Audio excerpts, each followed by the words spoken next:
Croyez-vous que la France a tout pour réussir? Mais qu'est-ce que réussir? A priori, il s'agirait de business, de grands prix, comme en Formule 1. Gagner la coupe, lever la coupe, et s'arroser de champagne. Et réussir pourquoi? Pour la France? Pour les Français? Pour ce chômage qui tue notre envie de vivre? Ah, les voilà, les vainqueurs du jour.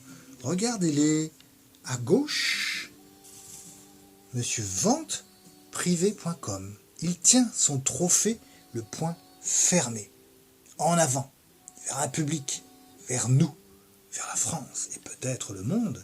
Sa mâchoire est fermée. Son look de hippie cache l'horrible requin qui est dans la bataille de la sape et qui dézingue les modèles déjà trop anciens de Promode, Camailleux, Pimki Jonathan et compagnie.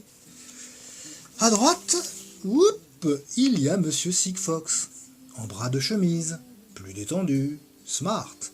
Le trophée posé contre son nombril. Il a le regard un peu flou et n'est déjà plus dans cette salle. Il est déjà dans la prochaine course, le télécom à la sauce internet. C'est worldwide, comme dans la banque, vous savez, la banque has-been de la télé, plantée juste en face de la vraie banque, le CIC, la banque qui marche sur l'eau. Ben voyons. Et puis, le troisième, Monsieur Blablacar. Attendez que je le cale bien, voilà. Le plus jeune, en veste et chemise, mais sans cravate. On est dans la nouvelle économie, les gars.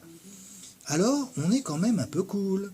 Lui est droit comme un i. Le trophée tenu délicatement comme un diplôme précieux, une pièce d'orfèvrerie, comme au bon vieux temps de la remise des prix de l'école de Jules Ferry, qu'il n'a jamais connue. Il sourit, il regarde la salle, il aime les honneurs.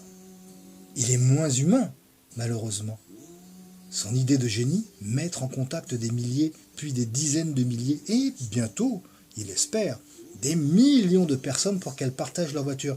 Bah oui, c'est la nouvelle époque de l'autostop, à l'ère numérique. Et tout ça, c'est lui. Alors tout cela est donc réussir. Ces trois braves sont donc les produits de la réussite. Jamais en 2015, on n'avait eu un tel honneur. Je suis sur les fesses. Respect donc. Pour finir, n'oublions pas Monsieur Macron, en costume cravate. Impeccable, car dans chaque remise de trophée, il faut l'institution. Et l'institution, la caution business du gouvernement, c'est lui. Belle gueule, ventre plat, envie de tchatcher, tout comme il faut. Alors ensuite, sauf que dans tout ça, numérique ou pas, je suis encore dans la naphtaline du vieux monde. Toujours les mêmes courses, toujours les mêmes façons de gagner, toujours les mêmes officiels sortis de la subjectivité la plus complète.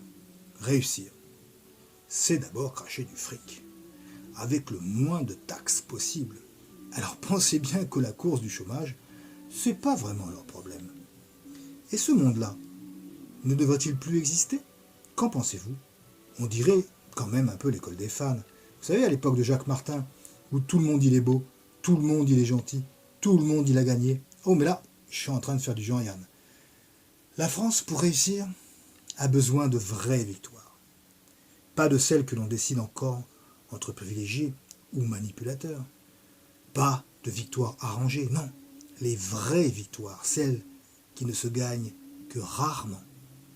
À peine une, deux ou trois par siècle. Et au début de ce XXIe siècle, pas une seule victoire n'a encore été distribuée.